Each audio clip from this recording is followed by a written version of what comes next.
Bismillahirrahmanirrahim. Assalamualaikum teman-teman, apa kabar semua? Semoga teman-teman dalam keadaan sehat walafiat serta dalam lindungan Allah Subhanahu wa taala ya. Amin. Teman-teman kelas 4, seperti biasa di Sentra Sains bersama dengan Ibu Upi, kita masih membahas tema tentang udara ya. Nah, sebelum mulai sentra pastikan kita berdoa dulu ya. Bismillahirrahmanirrahim. Rabbi zidni ilma warzuqni fahma birahmatika ya arhamar rahimin. Amin.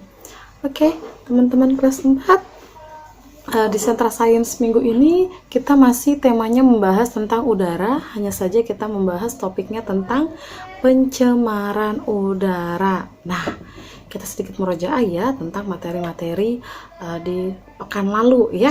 Nah, siapa di sini yang masih ingat? Kita ini sebagai makhluk hidup tinggalnya di planet apa? Iya, betul sekali, planet Bumi. Nah, makhluk hidup itu ada apa saja sih? Iya, betul sekali, ada manusia, hewan, dan tumbuhan.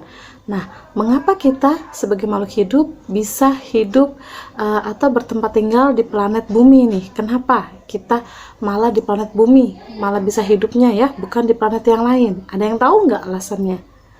Ibu kasih tahu ya, karena planet Bumi itu saat ini berdasarkan penelitian satu-satunya planet yang memiliki udara ya. Khususnya untuk manusia, Bumi itu memiliki oksigen ya. Salah satu di antara berbagai macam jenis udara adalah oksigen yang biasa digunakan oleh manusia untuk bernafas ya. Jadi saat kita bernafas, kita menghirup oksigen. Saat kita menghembuskan nafas, kita mengeluarkan karbon dioksida ya teman-teman ya. Nah, teman-teman, Ibu mau menjelaskan ada beberapa fungsi dari udara nih ya. Yang pertama, oksigen bermanfaat untuk bernafas. Seperti yang Ibu tadi contohkan ya. Kita manusia itu bernafasnya itu menghirup oksigen ya. Dan menghembuskan udara yang disebut karbon dioksida. Oke.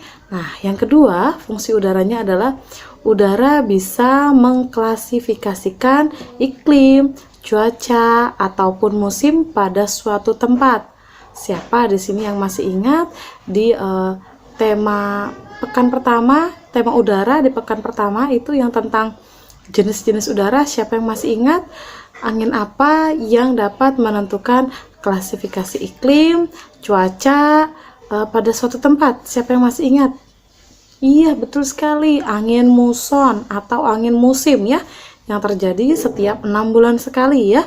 Dan musim yang ada di Indonesia, siapa yang masih ingat? Ada musim apa dan musim apa? Betul sekali, musim kemarau dan musim hujan ya teman-teman ya. Nah, fungsi udara yang ketiga itu adalah udara juga bisa digunakan untuk melakukan komunikasi seperti menghantarkan gelombang suara. Contohnya itu seperti gelombang radio ya teman-teman ya. Bahwa di pekan lalu kita ada membahas 5 lapisan udara ya, dari eksosfer, termosfer, mesosfer, stratosfer, sampai troposfer ya. Nah, ada salah satu lapisan udara yaitu lapisan termosfer yang berfungsi untuk menghantarkan gelombang radio tadi ya teman-teman ya. Nah, siapa di sini yang mungkin pernah mendengar radio? Contoh yang paling gampang ya, ibu penyiarnya nih, ibu yang menyiarkan, menyampaikan informasi lewat radio dan teman-teman sebagai pendengarnya nih. Kan rumah ibu dengan rumah teman-teman semua jaraknya jauh-jauh ya. Nah, oleh karena itu lewat media suara, lewat media gelombang radio yang ada di lapisan termosfer tadi, si udara tadi itu dapat menghantarkan si gelombang suara ya, sehingga bisa menyampaikan komunikasi kita ya. Ibu misalnya menyampaikan informasi ke kalian lewat radio ya teman-teman ya, itu contohnya. Nah, terus udara dapat menghantarkan spora atau benih-benih tumbuhan. Contohnya nih yang paling gampang, kalau kita ke suatu taman, Misalnya tamannya itu penuh dengan bunga-bunga, penuh dengan pohon-pohon, ada bagian dari tanaman tersebut yang dia tidak kokoh ya. Misalnya ada beberapa bagian yang misalnya saja contohnya itu disebut putik atau benang sari, seperti itu ya teman-teman ya. Nanti bisa dilihat contohnya. Itu dia rapuh, jadi pada saat ada angin dia itu mudah terbawa oleh angin. Nah, misalnya dia dari taman A, dia terbawa oleh angin ke taman B dan jatuh ke tanah yang ada di taman B. Nah, di sanalah si bagian dari tumbuhan yang ikut tadi terbang tertiup oleh angin, dia itu akan menjadi benih baru ya, dan akan tumbuh tanaman tersebut di taman yang baru ya teman-teman ya. Nah, terus contoh fungsi udara yang kelima ya. Udara berfungsi untuk melindungi bumi dari benda luar angkasa. Siapa yang masih ingat benda luar angkasa yang masuk ke dalam bumi itu disebut apa? Iya, betul sekali, meteor ya. Jadi atmosfer kita yang terdiri dari 5 lapisan bumi ini berfungsi untuk melindungi bumi dari benda luar angkasa ya, khususnya di lapisan stratosfer, mesosfer, dan lapisan ozon ya teman-teman ya. Dia akan bergesekan tuh. Jadi kalau ada benda langit yang masuk ke dalam bumi itu tadinya ukurannya besar, dia akan mengecil. Jadi begitu tiba di permukaan tanah, dia sudah ukurannya semakin kecil. Bahkan kalau ukurannya awalnya itu kecil, dia tidak akan sampai jatuh ke permukaan tanah ya teman-teman ya. Nah, terus yang berikutnya itu adalah fungsi udaranya adalah karbon dioksida bermanfaat untuk tumbuhan berfotosintesis. Nah, apa sih Bu fotosintesis itu?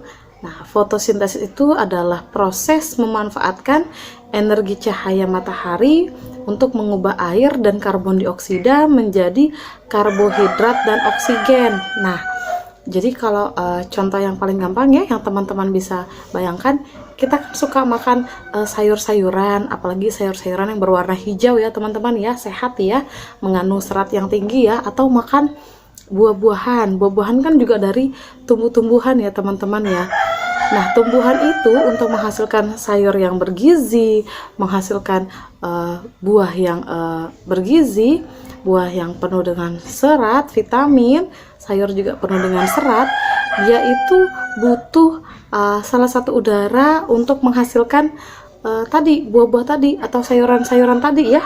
Nah, salah satu udaranya itu disebut karbon dioksida. Nanti teman-teman akan mempelajari apa sih proses fotosintesis itu ya. Yang jelas teman-teman sekedar mengetahui dulu tadi pengertian proses fotosintesis dan maksud dari proses fotosintesis itu apa ya, untuk menghasilkan tadi sayuran atau makanan seperti buah-buahan dan sayuran tadi ya, untuk kita bisa konsumsi.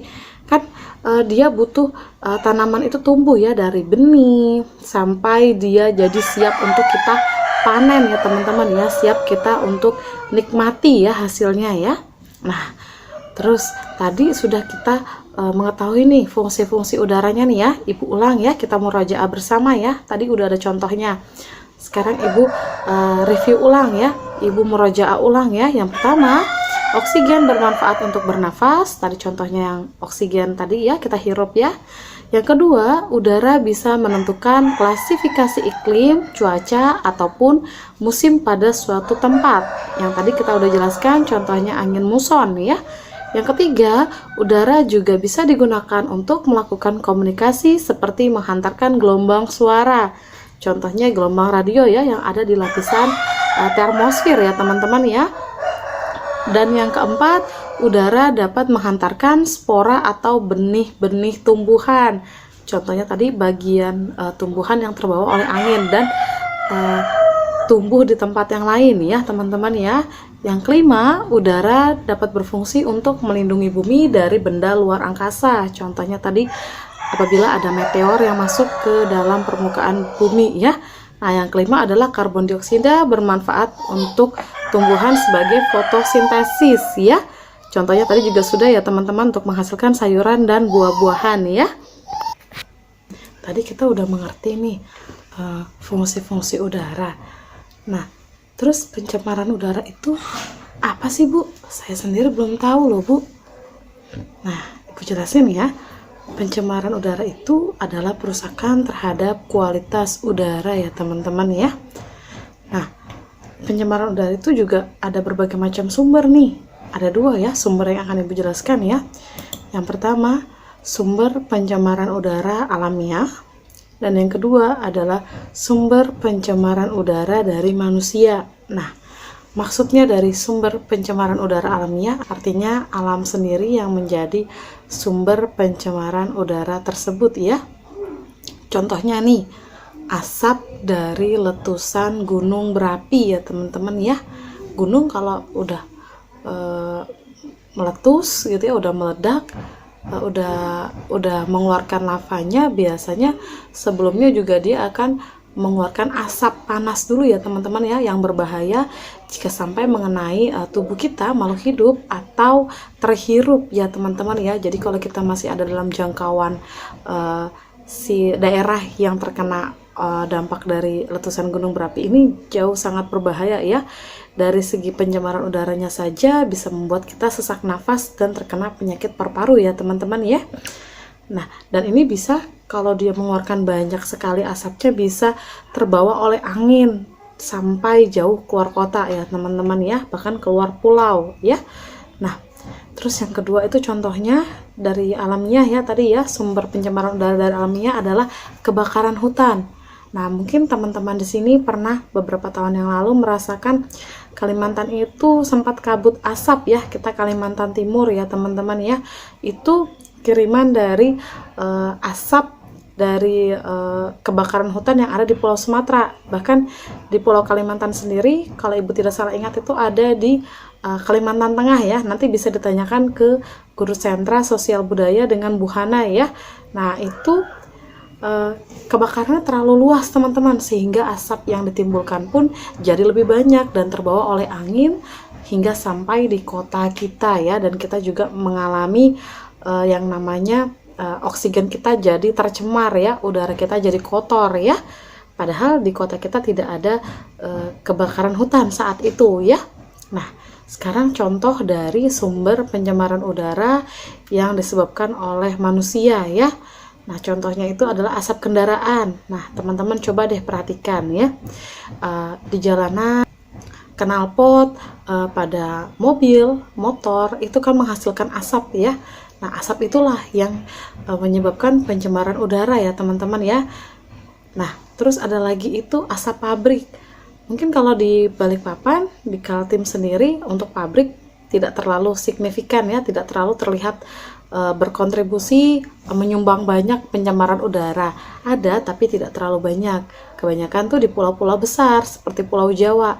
Teman-teman bisa lihat itu asap-asapnya dari pabrik-pabrik menyumbangkan polusi udara atau pencemaran udara dari asap pabrik yang dihasilkan ya teman-teman ya. Terus rokok. Nah, teman-teman mungkin sering melihat nih ada beberapa orang yang merokok, apalagi di sekitar kita ya. Kita sendiri kalau kena asap rokoknya tidak nyaman ya teman-teman ya. Ada aroma yang mengganggu dan mengganggu pernafasan kita ya teman-teman ya. Jadi hindari perokok ya teman-teman ya. Nah, terus ada juga dari asap pembakaran sampah. Coba deh teman-teman perhatikan pada saat tetangga atau kita sendiri mungkin lagi bakar-bakar sampah yang udah banyak menumpuk dan beraroma tidak sedap, kita bakar, itu juga salah satu yang menjadi sumber pencemaran udara ya. Baunya nggak enak, terus juga udara sekitar jadi tercemar ya, seperti itu ya.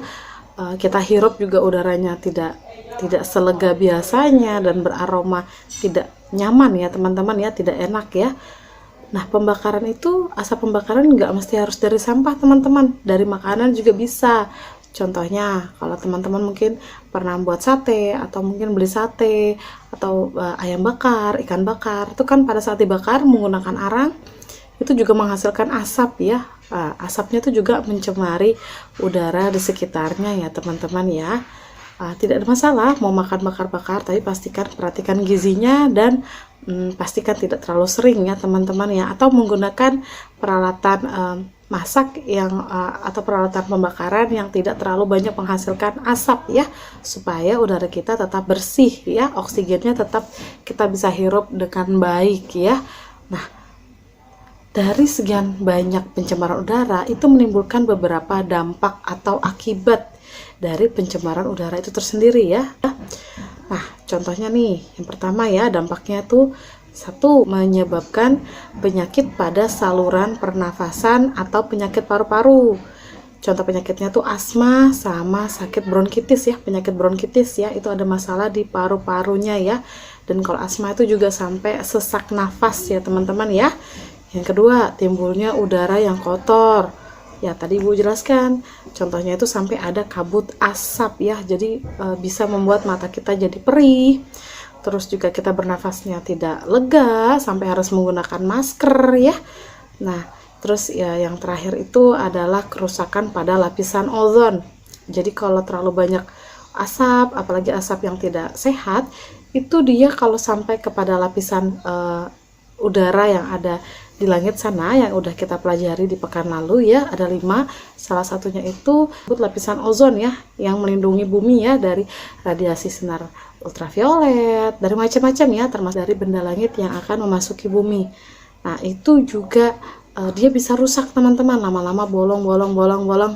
Nah, lama-lama kalau sudah dia menipis, nah itu si lapisan ozonnya itu dia malah berbahaya buat kita. Artinya kita nggak punya pelindung lagi ya.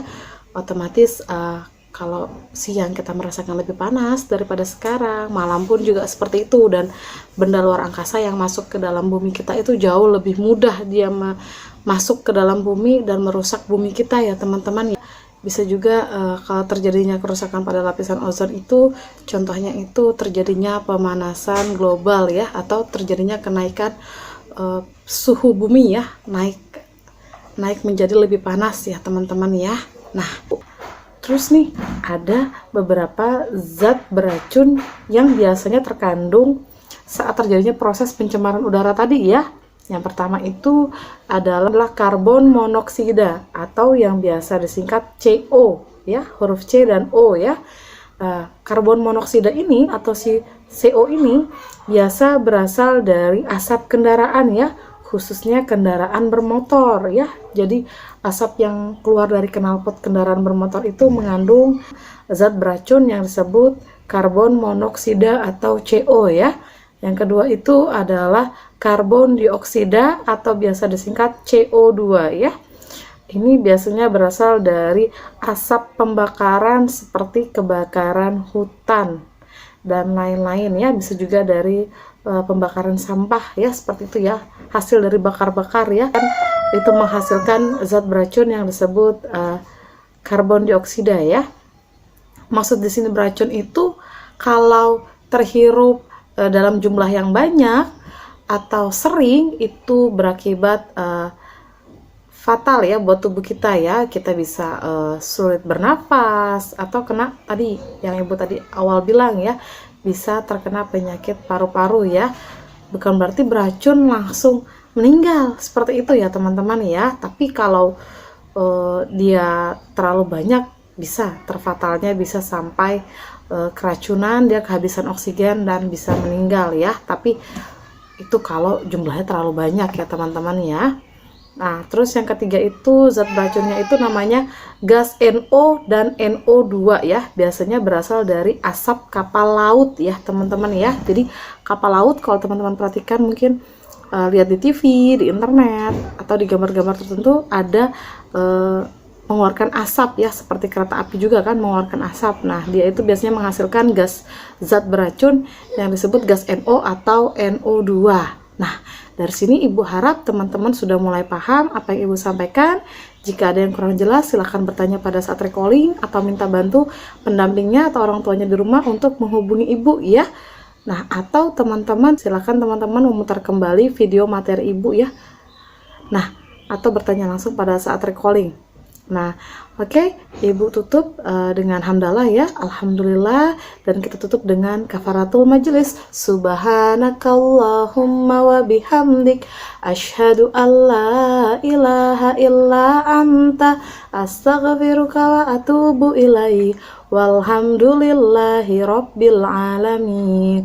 Oke teman-teman, sampai ketemu lagi di Sentra Sains berikutnya. Pastikan teman-teman menjaga kebersihan dan kesehatan ya. Pastikan di rumah saja dan tidak keluar selama tidak ada keperluan yang mendesak. Andaikan teman-teman ada keperluan mendesak, harus keluar rumah, pastikan menggunakan masker, face shield, dan membawa hand sanitizer. Assalamualaikum warahmatullahi wabarakatuh.